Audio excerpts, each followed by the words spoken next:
Well, a lot of us are from Atlanta, times of Atlantis. Like we've had lifetimes there.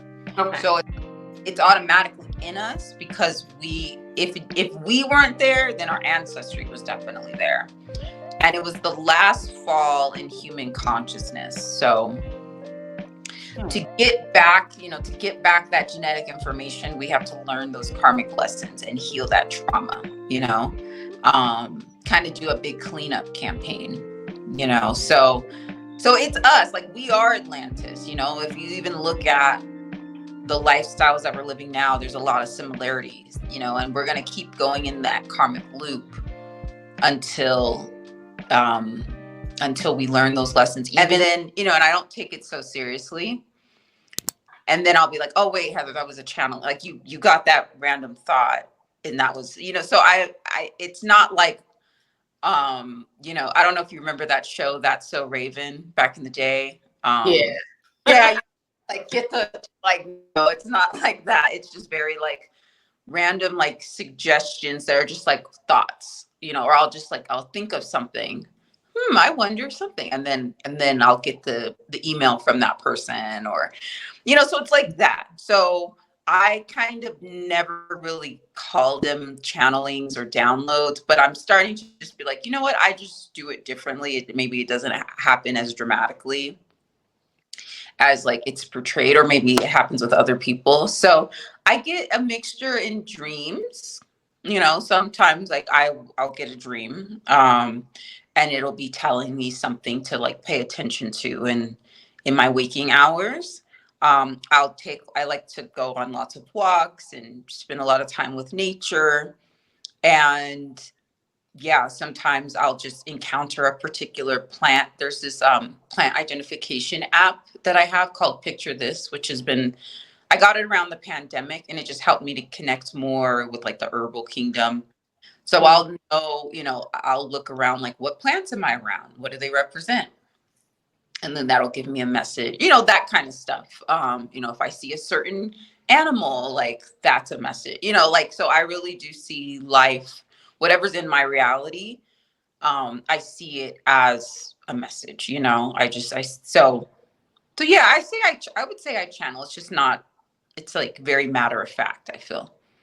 Okay, awesome. So we're going to switch gears here. I want to go back to the very beginning with you. And I want to tell you off the bat, like before we get into it, that we have so many things in common. The dreams, the way that you receive messages, some of the things that you said in your YouTube videos, which is one of the reasons why I want to have this conversation with you. So one of the things you mentioned, and you even have a book called Grind Culture. Yeah. And it's awesome. I'm going to get that pretty soon. I want you to talk about where it all started with you when you were in grind culture, how that shifted, and where you are today. Oh, okay. Yeah, the way it all started with me actually was, I took a vacation to New Orleans, right around the time of Mardi Gras. Mm-hmm. And I just thought I was going to Mardi Gras, and but ended up getting a really intensive download that I've like never gotten before. And I realized it's because there's a whole ritual that goes on with Mardi Gras, but I wasn't really fully aware at the time. Mm-hmm. So I think I was just tapping into the land, tapping into like whatever portal was opened up with Mardi Gras and all that sort of stuff. But I got a huge download regarding just a lot of things. COVID, this was right before COVID hit.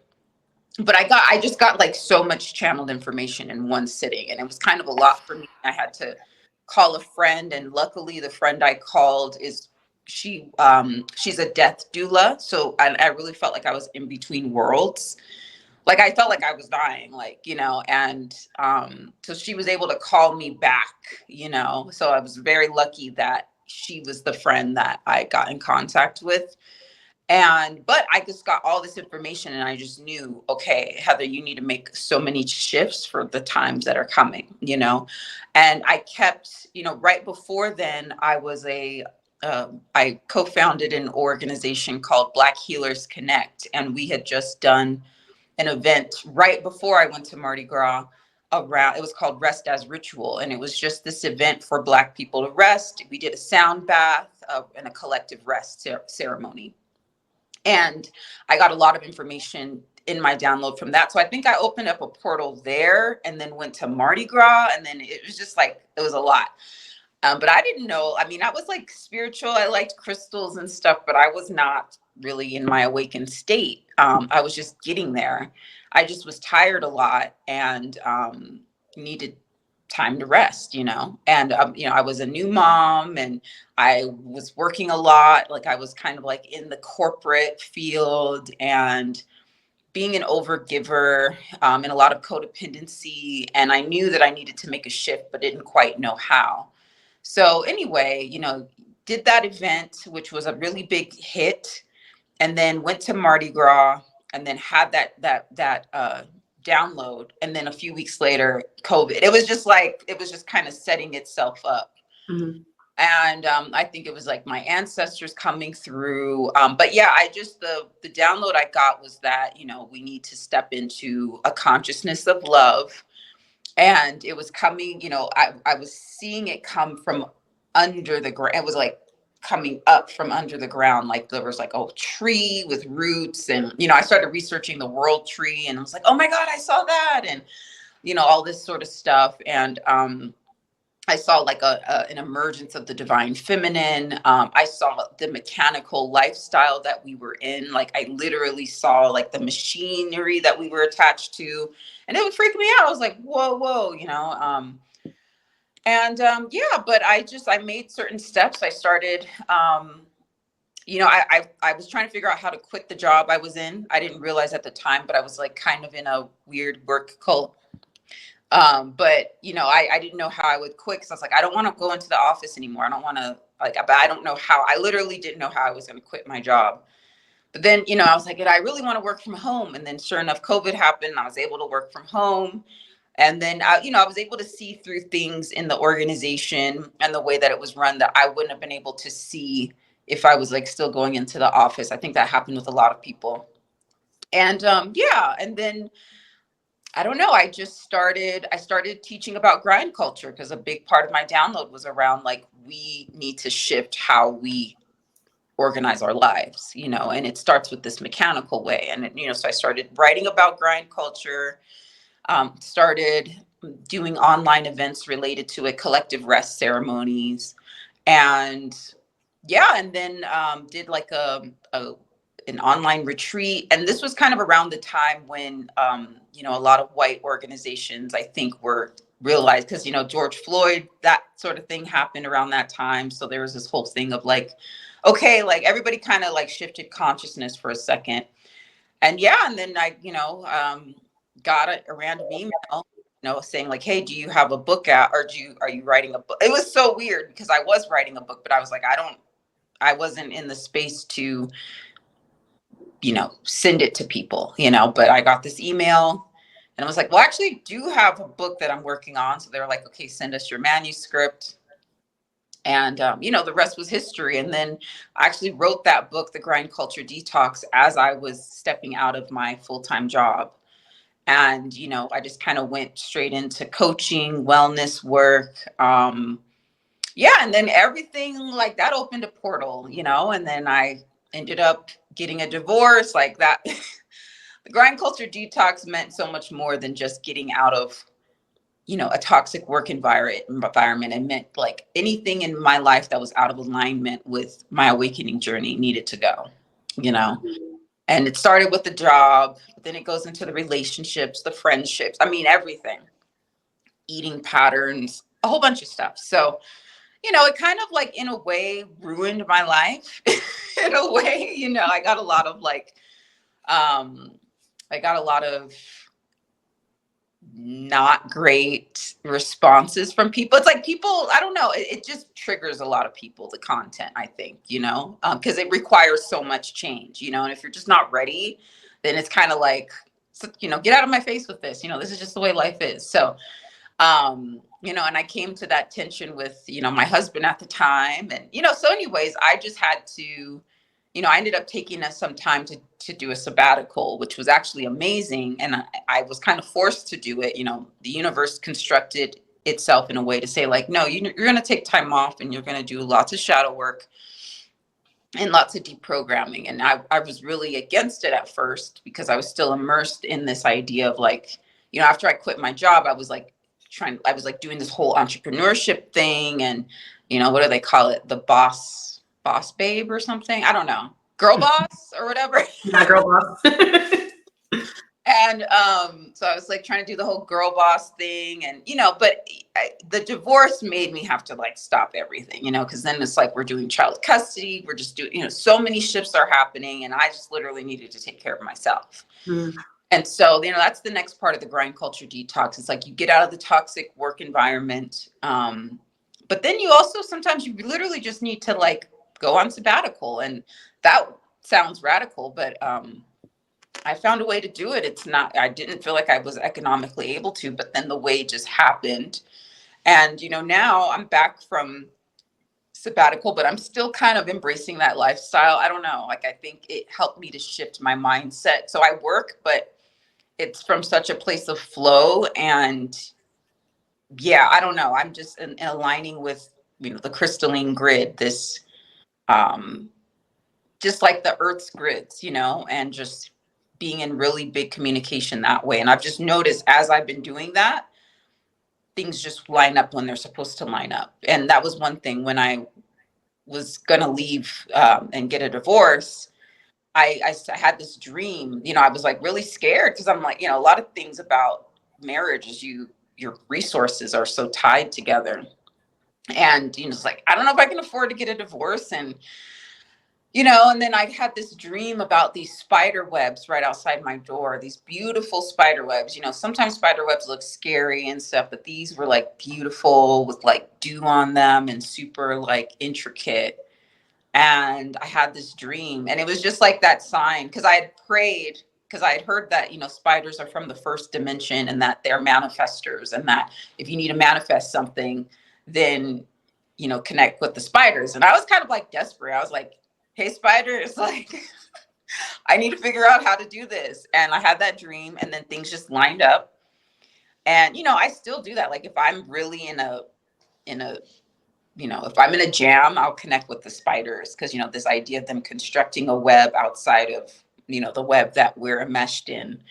Yeah. And so now, I mean, I do workplace, well, I was doing workplace wellness. Now I'm more like into, I guess, shamanism, I guess. I've kind of like, I still will do workplace wellness stuff. But like, I think I just went so deeper into my journey, like, and I found that people wanted more than workplace wellness. They wanted to like connect more mindfully. So I've just been kind of going in between workplace wellness and mindfulness sort of stuff. And yeah, and it's just been a really interesting journey. You know, it's been beautiful, but it's been really messy, and it's just required, you know, letting things go. The more I tried to hold on to certain things, that's what my life got. Yeah. I just like let things go, then things got a lot better. Absolutely. No, I know exactly what you're talking about, because it's usually, I think the saying is there's art in chaos.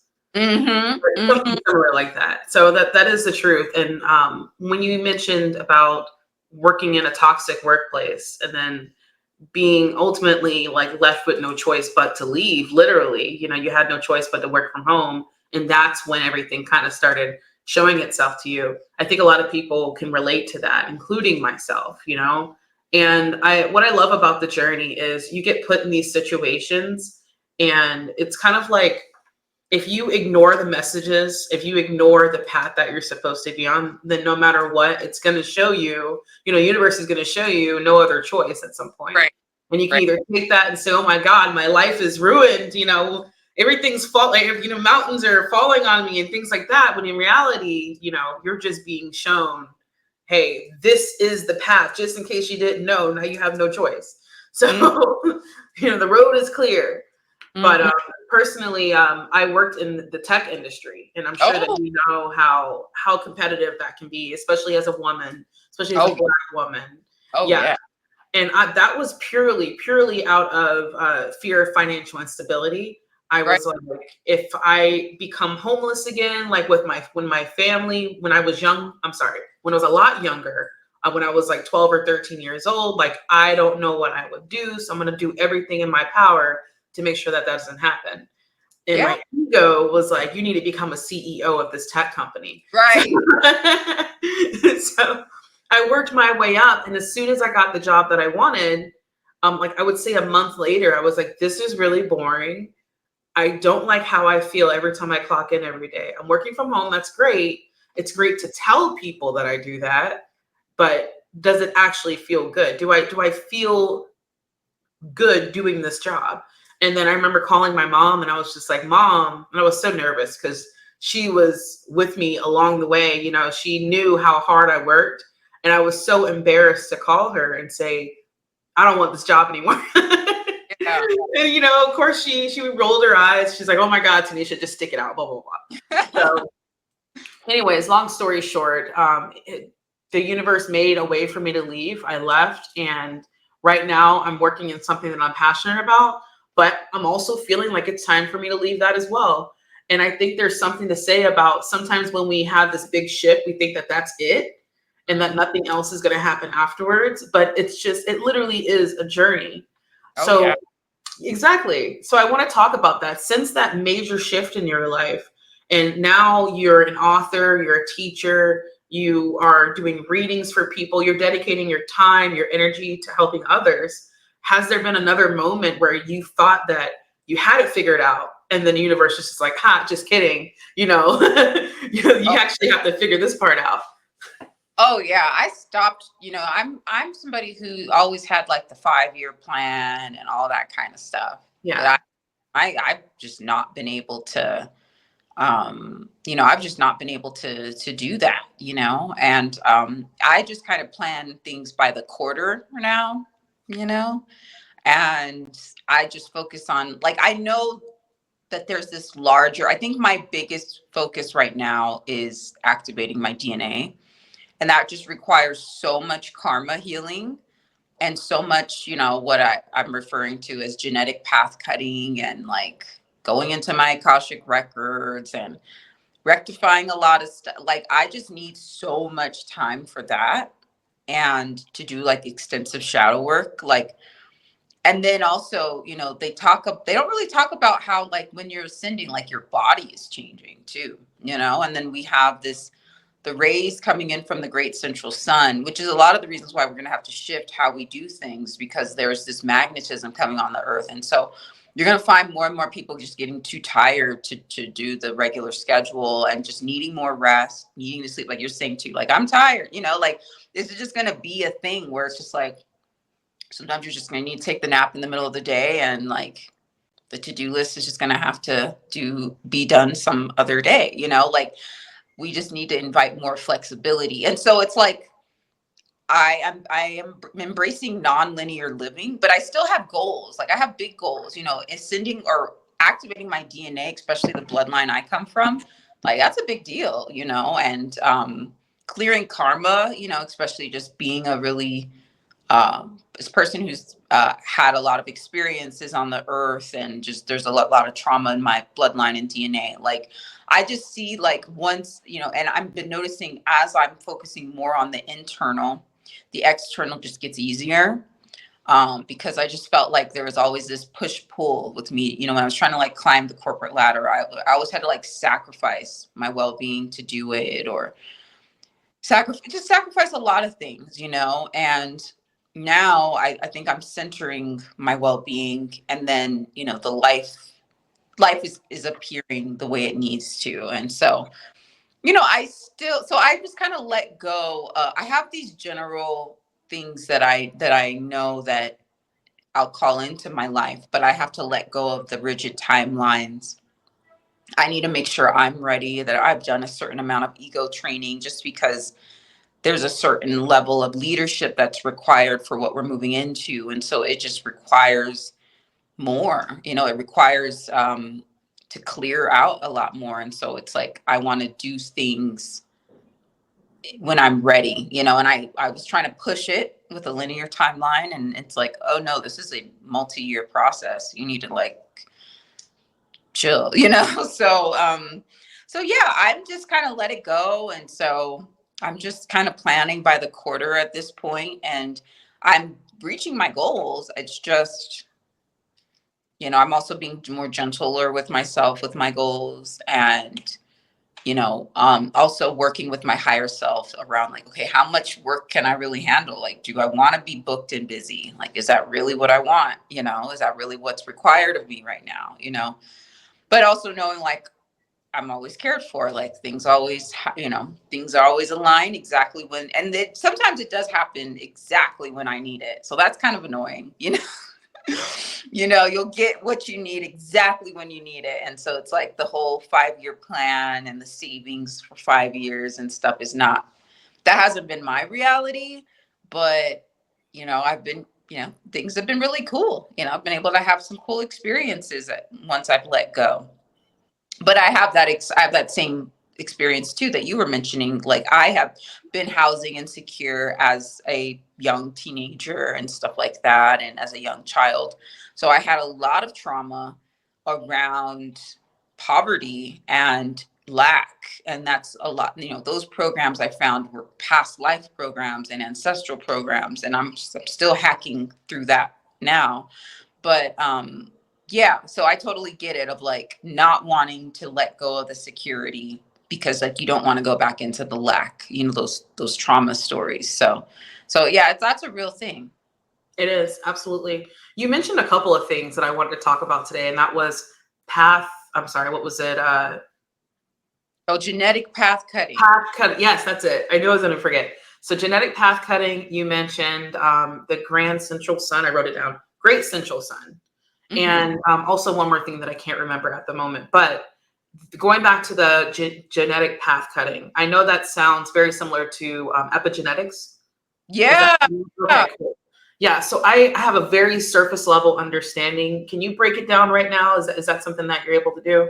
Yeah. Okay, cool. Kind of where I started was with epigenetics. There's that book called The Body Keeps Score that is really popular.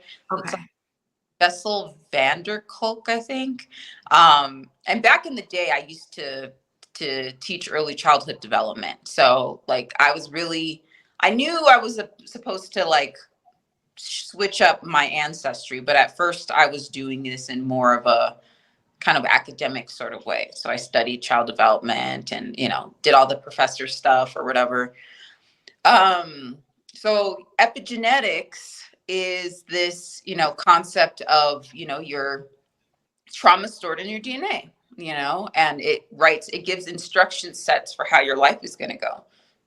And, in our society, we've been taught traditionally that it's like, okay, if you follow the linear path, everything will go great, And so I took that advice, I did went to the quote, right colleges and got the right jobs and got married. Like I tried to do all the things to like rewrite my ancestry, from a very surface level.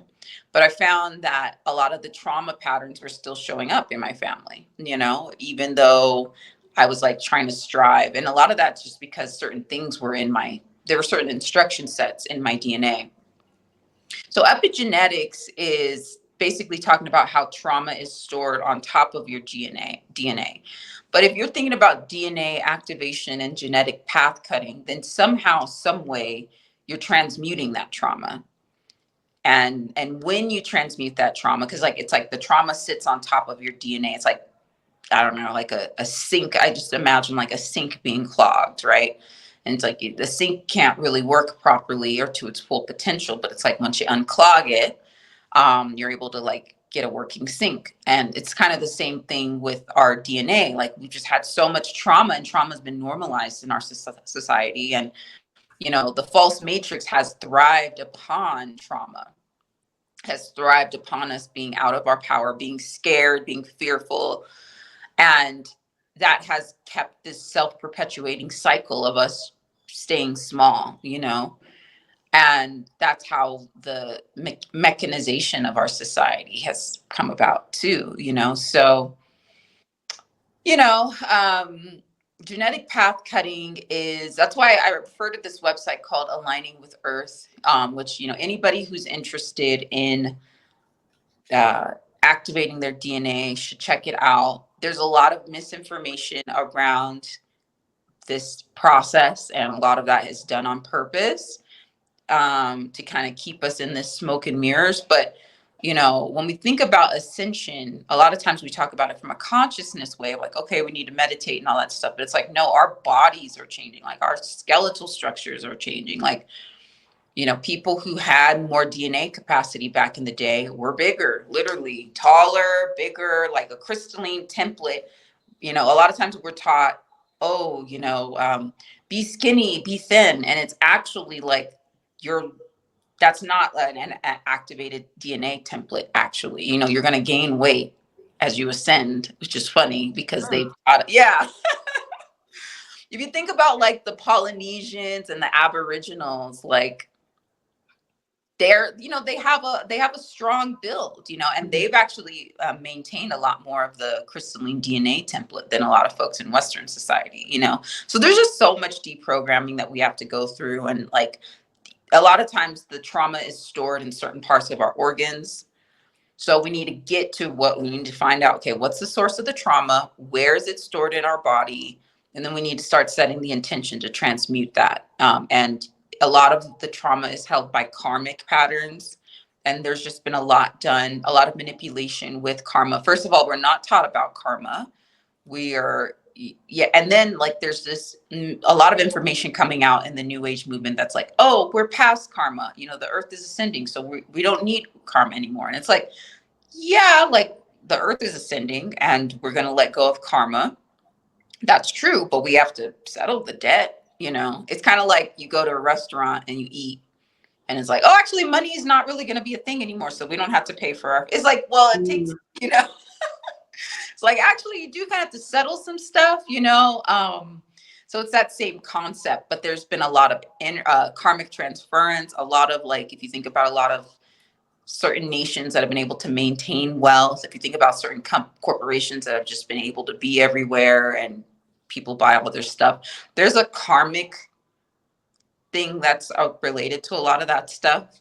We don't know about it because we're not taught about it, but and then there's a lot of transferring of karma. So it's like, I'm going to do this thing, like I might start this war, but I'm going to transfer the karma onto some other beings so they can feel the effects of that. So there's a lot of stuff to be settled. And so a big part of my journey for these past 2 years has just been becoming really adept at my Akashic Records. I still have a lot to learn, but getting into my Akashic Records, seeing what's in there, seeing what's mine, what's not mine, and going through that process. And that just takes a lot of time. Like, that takes a lot of time, and it's been a lot of meditation, a lot of introspection.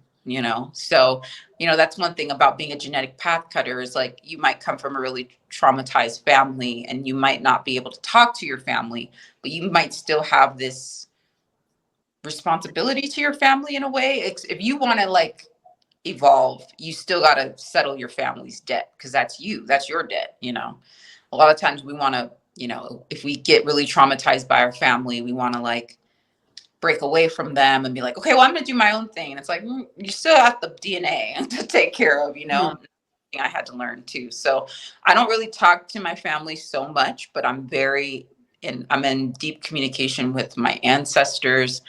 And one thing I want to say about genetic path cutting, which I've recently learned, and I think a lot of people would benefit from this information, is, so how when people die, they're supposed to go to another plane, yeah, like they go to heaven or something like that. That's caused a lot of manipulations in our ancestry. Really, what we, as we ascend, we want to bring our ancestors back into our embodiment. And so what that would mean is, like, if your ancestor goes to the other side and you're able to heal the karma related that ancestor incurred, because that's also your karma, as I've been finding out. Once you've healed their karma, then they embody you. Like, everything's turning back to oneness, and we're getting out of this split mindset of like conscious versus unconscious, because the unconscious has been manipulated so much to keep Earth in a fallen state. But it's like we want to get to a point where we're merging with our ancestors, and then we're able to embody their gifts, but not merging with the trauma, because we want to like settle and heal the trauma and heal the karma, and then we call back our ancestors. So it's like we're not doing it alone. We're doing, we really do have like 7 generations forward and backwards that we're walking with, and it's like the more we can do that, the stronger, the more empowered that we can be. And that's why so much manipulation has been done, even with swapping of ancestries. Like a lot of weird stuff has gone on so that we're out of alignment with who we are, where we're from, and what our gifts are. So that's something I've been doing now too. That's been like a really helpful ray of hope for me, is like that that idea of like, okay, when I heal this karma, I can align with my ancestors. And it's kind of cool. It's like I've been able to connect with more information that I didn't have access to before. So yeah, it's a very interesting very Piscean, Neptunian, 12th house process, dreamy process. Yeah, no, it really is. Like I'm feeling it right now, just with the people that I meet. I know that I'm meeting them for a reason. And because they trigger something inside of me, whether it be something negative or, quote unquote negative, but something that makes me feel like a high level of emotion, then I'm like, okay, I'm supposed to know them. I'm supposed to be feeling this. I need to get through this. It's not them. It has nothing to do with them. It's all me. So if someone were to ask you how they would start healing their karma, how would they start? Like, is that something that you're able to share? Or are you offering a program? Yeah, no, I can share. Okay. So I mean, I do. So a lot of this stuff is, I say this a lot, and it's like, I think more and more people are going to tune into this and get into this, but a lot of people have like a blank stare when I say this, but I'm going to say it anyway. Got to get into your Akashic Records, you got to learn how to do it. And so much in our society, we've been taught that somebody outside of us is going to help us. There's a savior that's going to come, or I'm going to go to this Akashic record reader and they're going to help me. No, that's like the equivalent of you never looking at your bank account, and like whenever you need to look at it, you get somebody else to do it for you. You would never do that, right? Like you would want to know what your bank account says. It's the same concept. It's actually bigger than your bank account. But so it's about learning how to get into your Akashic records. There are a lot of blockages. There's a lot of mirrors. There's a lot of distortions that keep us out of our Akashic records. So we got to push past all that. We got to push past a lot of the trauma. We got to do a lot of fear programming, like deprogramming fear, because you're going to find some stuff like once you start getting into your subconscious, you have to kind of be at this point, this 0 point, because you're going to find that you think you're the hero in this realm, you're the villain in another. It's just, one thing I say, it's like the bigger the light, the bigger the shadow, and a lot of light workers' shadows have been utilized without their knowledge to manifest some not so cool things, and but if we connect with our unconscious and we're able to call it back from a lot of the trauma or a lot of the planes of reality that they're on, because they hid away from trauma, then it's like the more we do that, the more we are embodied in our power. And we just gain more and more of our, if we think about charging a phone, you go from like 1% to 11%. It's kind of like, as time goes on, you get stronger and stronger, and more multidimensional and multifaceted. So I would say starting with the Akashic Records. So I do have a Patreon that has lots of meditations to like for you to get into your Akashic Records. So like there's one, you're going to want to reclaim all of your inner children. And yes, inner children, like we talk about the inner child meditation, but you're not going to get too far if you just work on reclaiming your inner child. You want to, well, first of all, there's a masculine inner child and a feminine inner child that we all have. And then you want to check in on your inner child, your masculine and feminine inner children for each year of your life. And then there's the inner adult for each year of your life. So there's a meditation. It's pretty intense, and you go through the first 21 years of your life. And then there's another inner adult meditation where you go through 21 to 40. And then you start getting to the real details of where your consciousness is. There's going to be certain years of your life Well, first of all, you might not, like, your inner female might be nowhere to be found, actually. That's one thing I was really surprised about, was that I always connected with the feminine more, but my inner masculine was way more present than my inner feminine. And that's because we have a society where we're taught to be more masculine to get ahead and that sort of thing. So I had to call back my inner feminine from a lot of places. And I'm still doing that. And then you'll find like certain parts of your consciousness are in literal hell realms, it's pretty intense. And so, starting with mindfulness, start with, if you're not comfortable with meditating, start there. 15 minutes a day, then extend it to 30, et cetera, et cetera. And then, also train yourself out of fear, all the fears that you might have. Revoking a lot of soul contracts with thought forms and limitations, and then you'll build yourself up to going into your Akashic records, because that was one thing I was like scared to go into my Akashic records too. I would see weird things and be like, so you kind of have to do it in stages, and like it's kind of like working out, like your mindfulness workout practice. So I would start there, with in terms of healing karma. You have to know what's there in your Akashic records. And then sometimes you're going to go into your Akashic records. So I have meditations to like go into your Akashic records. But like sometimes you're going to be like, whoa, this does not feel like my energy at all, And so I went through a real struggle with that, where when I finally got into my Akashic records, and I was like, oh my gosh, I'm a terrible person. What is and I went through this struggle where I was like, okay, no, Heather, this is all yours, and just deal with it, do your time, figure out how to get past it, and I got to that point where I was like, at first I was like, this doesn't feel like it's all me, but I'm like, maybe I'm just being avoidant, and I'm avoiding my shadow. And so I was like, you know what? I'm just going to take responsibility for it all. And I had like this stone. I think it's called Septarian. I got this dragon stone called Septarian, and it's supposed to connect you with the earth. And so I was taking a trip in the redwoods, and I had my Septarian stone, and then I was just meditating with it, and I just got this really clear message that was like, they're trying to turn their karma into yours, and I got it like really loud. I was like, oh, what? And I remember I heard a tarot reader saying that, like some people start talking about it. But when I first heard it, I was like, that's weird. That doesn't make any sense. But, I got this message so clearly from this dragon stone from the earth. And I was like, okay, let me explore that a bit more. Anyways, that led me to the Aligning with Earth website, which just has a lot of channelings from different nature kingdoms, which is talking about karmic transference. And I was trying to find it everywhere. Like I couldn't find it anywhere. And so I was like, is this real? And then you'll start going into your Akashic records and you'll see these randoms and you're just like, this isn't me.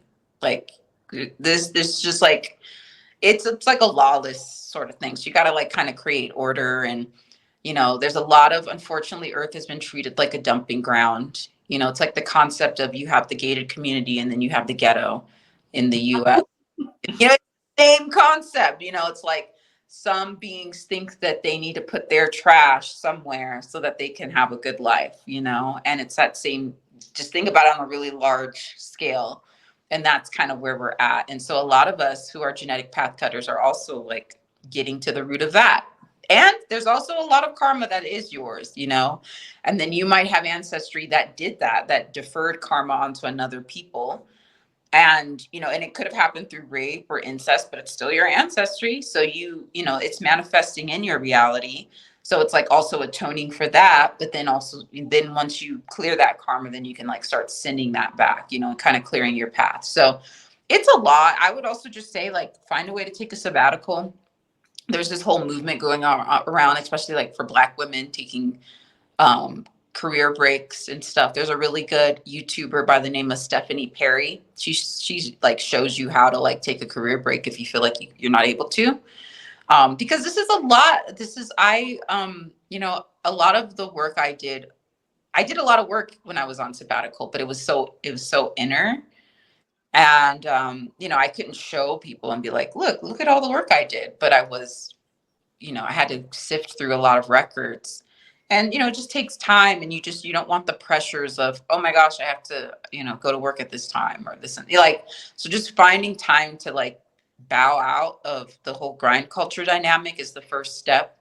And then, being okay with, I might spend, the whole morning in meditation, or, that kind of thing, or journaling, or revoking soul contracts for something. And literally every single person who shows up into your life, a lot of times, like, you have karma with, and so also setting an intention to complete karma with people, so you move from karma to dharma, like that's really important too. And yeah, and then, that way you're not, if you're setting that intention, then you're not repeating those same karmic loops. That's why sometimes we're in certain relationships and then we get out of relationships, but then we find the same kind of relationships because we haven't completed that karma, or we haven't learned that karmic lesson. So it'll just keep showing up in our reality. And I got to the point because my ancestors were showing me, like, you got to focus on clearing karma. And it literally got to the point where I had to, like, first of all, like, if I went into any business deal or anything, I had to see what karma was there first, and sometimes I had to, like, I was able to see things shift just by doing that. Like, the, certain reactions I got from people were just different than if I had tried to just go in without, any karma work at all. And so, all that takes time, so yeah, I would just say, though, like, look at every person who's in your life as a lesson. And, you might feel victimized by this person, but what's the karmic history that you're working out, what's the return? And also, not to see karma as a bad thing. I think sometimes we're like, oh my gosh, I'm so terrible, I have all this karma. It's like, if you're on earth, you got a lot of karma, like, and yes, we need to clear it, but it's going to take time and accountability and forgiveness and compassion and all that stuff that takes a while to cultivate, a lot of reflection to cultivate. So yeah, it's not a short answer, but, getting into your Akashic records, releasing fear, creating a mindfulness practice, taking time off, finding ways to take time off to do it.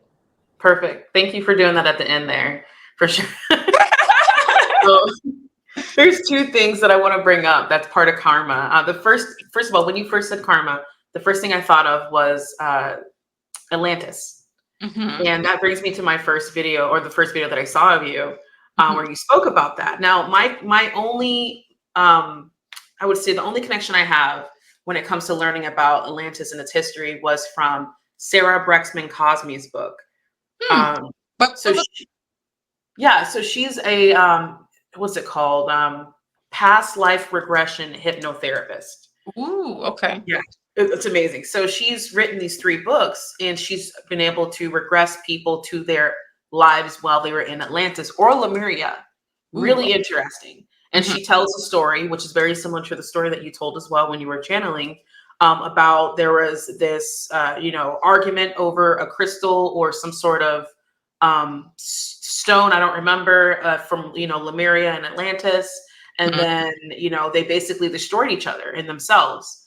So, but the biggest thing that really interests me in that is the karmic connection with that. You said at some point that Atlantis was able to pass their karma on to us.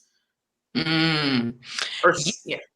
Well, a lot of us are from times of Atlantis. Like, we've had lifetimes there. Okay. So it's automatically in us because if we weren't there, then our ancestry was definitely there.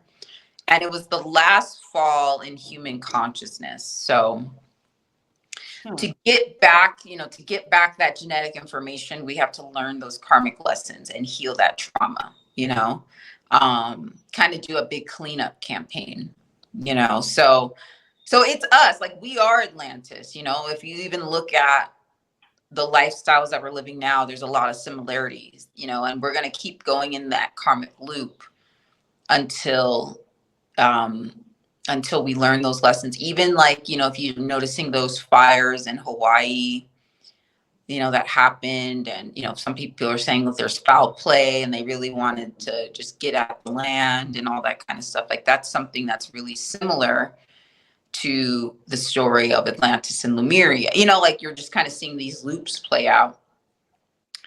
So yeah, so it is our karma. That's not really that's not really the transference, but I mean there are certain beings who were in rulership during Atlantis by the name of the Anunnaki. But yeah, so yeah, there's a lot of karma there, and it's going to show up in our families. It's going to show up at our work.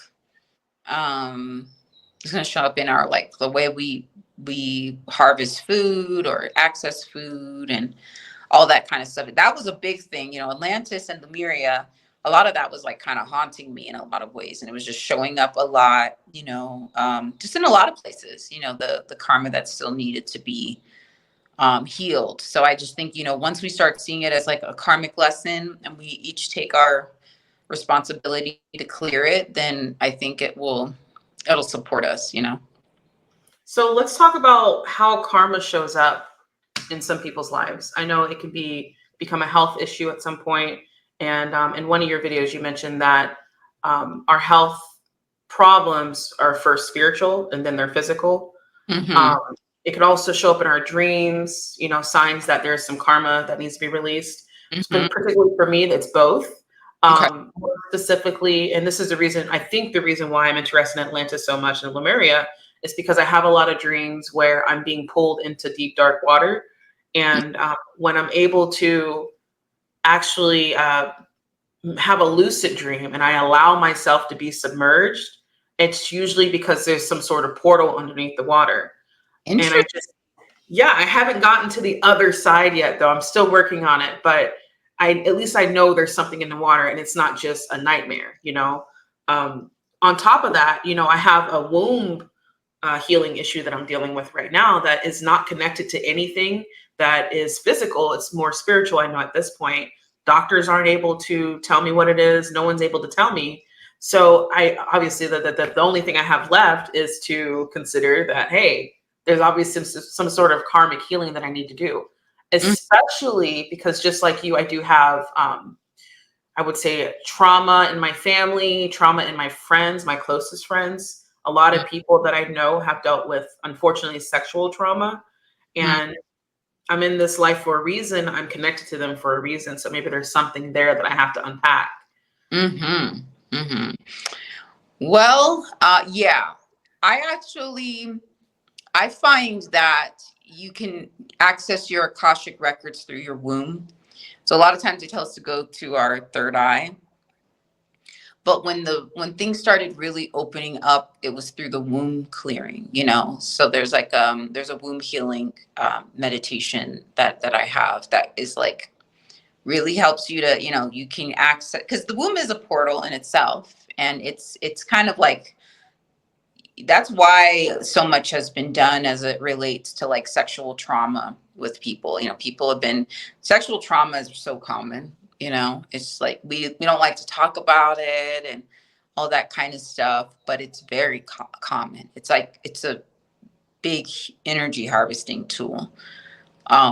So you'd be more hard pressed to find people who haven't experienced sexual trauma than have. I personally think, and then if you didn't personally experience it, if your ancestry did, then you kind of did experience it because it's like still in your records. So there's been a lot of experimentation. There's been a lot of manipulations with the womb that have been done. So there is this thing, and I'm going to be talking more about this on my channel at some point, but there have been these forced breeding programs that have played out in a lot of human history. So the way that we give birth and get pregnant was not always the way. It was it used to be a conscious choice when we were more, when we had more consciousness available. We would just decide, okay, it's time to have a child. And then also it would take a long time. People used to live a lot longer. So it would take a lot more time of being in relationship with someone before people were like, okay, now we can have a child. We've built a solid foundation. Let's call in a child into this world. So it was a lot more of a conscious choice of women. And then back in the day, there was parthenogenesis, where women just, they thought of having a child and then they had a child. Like, there wasn't a need to procreate in the way that there is today. So, so with that, there's a lot of programs that we also need to deconstruct. Things changed when it became more about energy harvesting. Having kids became more about, okay, we need more energy to siphon from. It became this like weird energy harvesting factory sort of thing. And there were certain manipulations done with the womb to make it so that, number one, we had our period, and then also like that, it's easier to get pregnant and that sort of thing. So yeah, there's just a lot that you'll find if you start doing more womb meditations. I would definitely suggest that. And also, like, if you have a lot of trauma in your womb, you probably have a lot of power there. That's usually another way the false matrix works, is like they'll traumatize the parts of you that are the most powerful, and then it's like you start where the wound is, and then you get to where the gifts are, So the womb healing, once I started accessing Akashic Records from my womb space, I was able to, it was like it kicked everything into gear, because the third eye has been like so manipulated. And the womb has too, but it's just, I don't know, it's more powerful. I just find it's a more powerful gateway. So yeah, so that's exciting. Yeah, I would suggest you doing the womb activation though. For sure. Yeah. Helpful. And yeah, it's definitely in your DNA. Anything can be reversed, I'm not a medical doctor, so this is just for entertainment purposes only.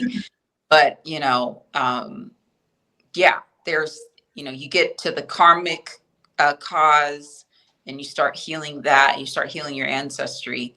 You might find, after doing that for a while, that things shift in the physical as well. Yeah, first of all, thank you for sharing that, because a lot of people are really struggling with that particular thing. I didn't realize it until I went on TikTok and I went online and I was searching, trying to figure out answers. And I realized that everyone in the comments is also dealing with the same thing. So I appreciate you for sharing that. And, even just sharing your time in general, talking about these things. That's amazing. When you brought up the, what was it? Of course, I'm taking notes, by the way, because I listen to what my guests say, and unfortunately, I forget my question afterwards.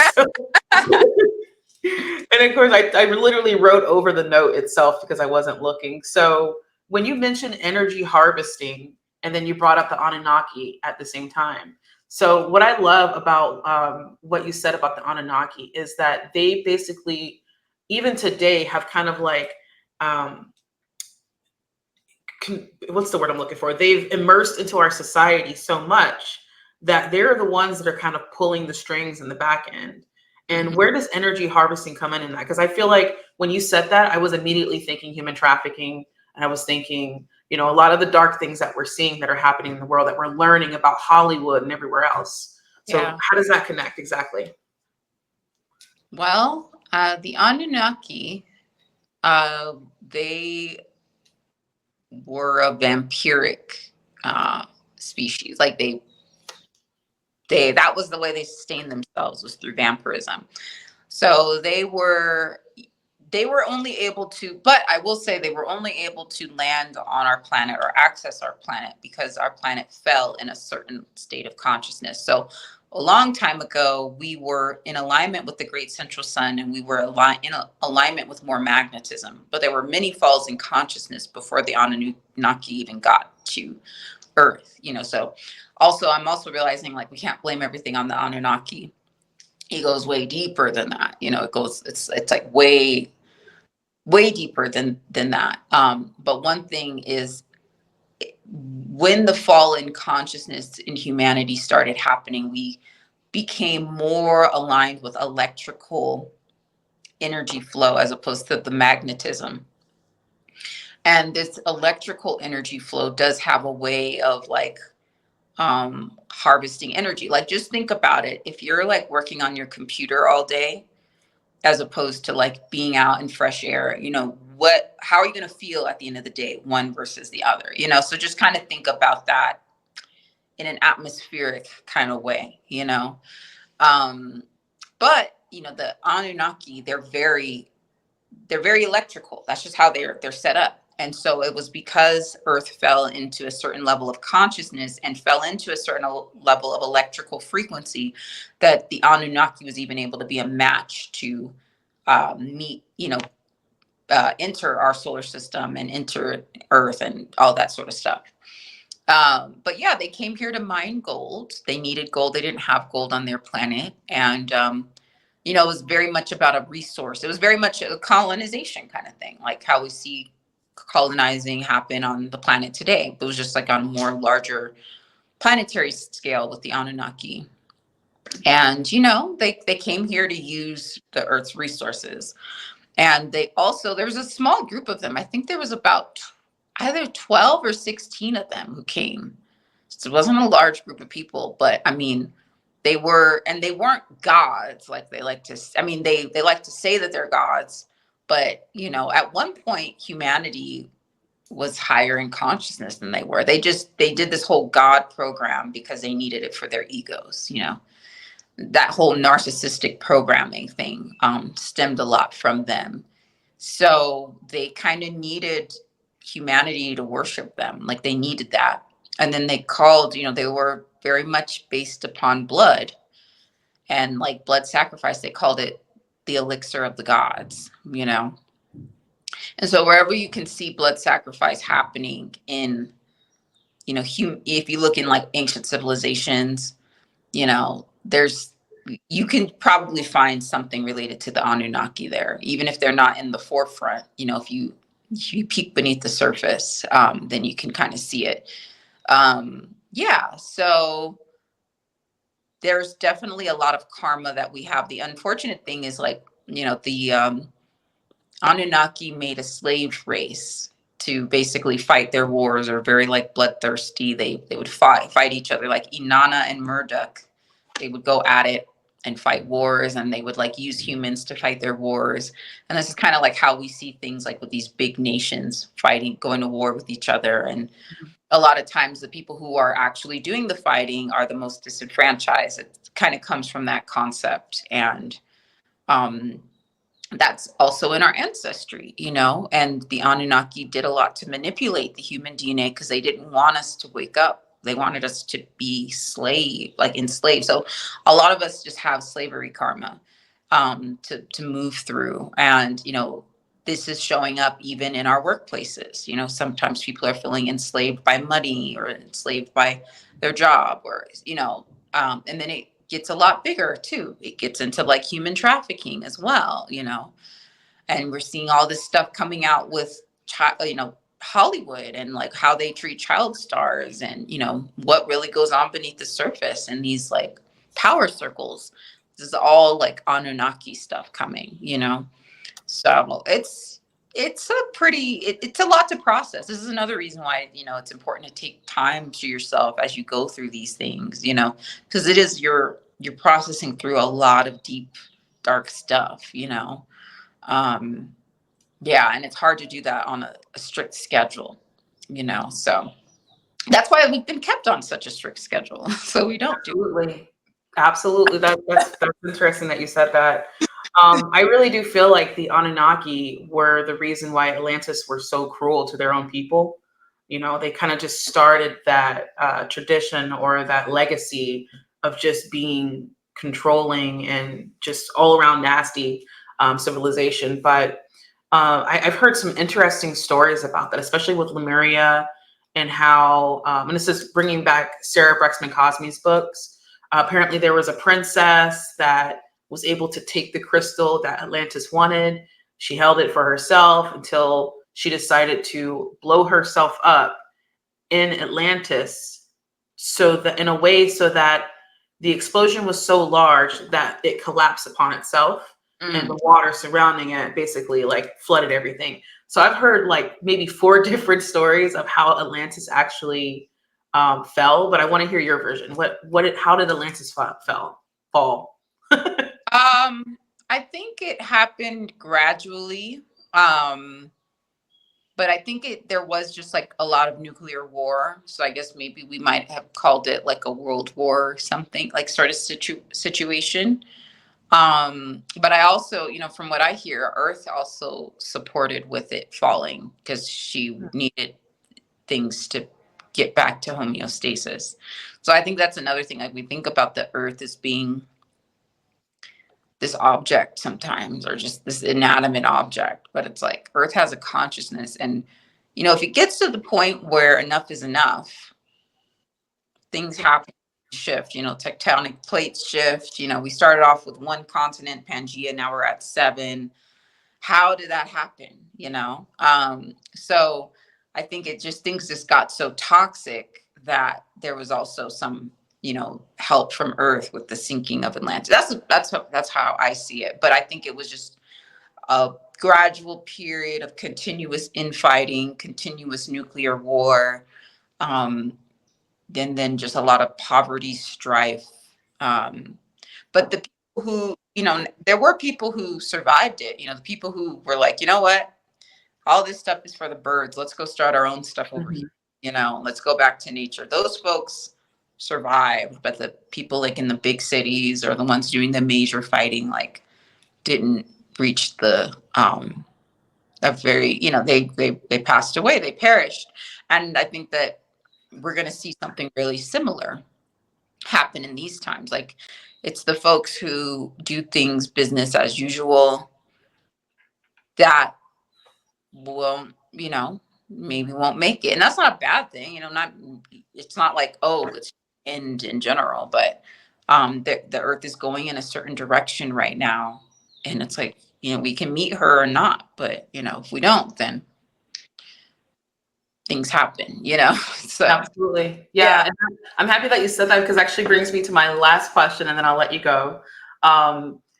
When you mentioned that the people from Atlantis actually started kind of like traveling certain other places and, building a civilization there, that reminds me of Egypt. Mm-hmm. And that reminds me of your name. So obviously you have some sort of connection with Egypt. Where did Amunet, if I'm pronouncing it correctly, come from? Yeah, it was part of my journey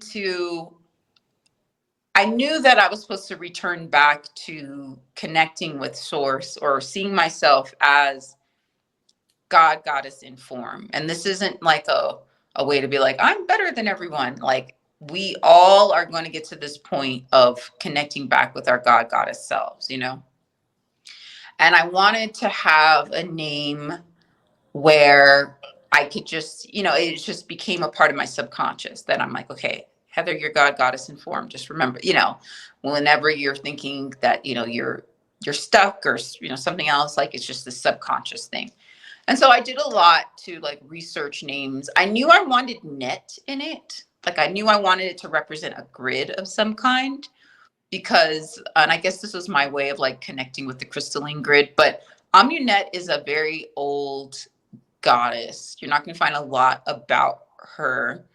Kind of similar to the goddess Neith, who's a little bit more popular, but she's also like a creator goddess, who and Amunet is known as being the hidden one, and she's connected to ether, and she's also has like this connection to like the grids of the earth, But, in retrospect, I when I chose the name, I wasn't fully processing all of my Egyptian karma stuff. And I was just thinking about that the other day. I'm like, I've learned a lot about my Egyptian ancestry, and to be honest, I had to like atone for a lot and let a lot of that go. So I haven't fully, I don't know. I still like the name Amunet. I'm just in a different place. And that's the other thing about this whole path is like, you just change so much. That's true. The outside is like, you got to stay kind of consistent, but yeah, so Amunet it means the hidden one. She's a sky goddess. She is a creator goddess, and she's a sovereign goddess. You know, she's from the times of like Parthenogenesis and all that kind of stuff. So yeah, I mean, that's a little bit about the background of the name. That's awesome. No, I think it's great. I think there's so much that we could talk about. I have a whole list right now, but I know that's going to take a couple of episodes if you're open to it.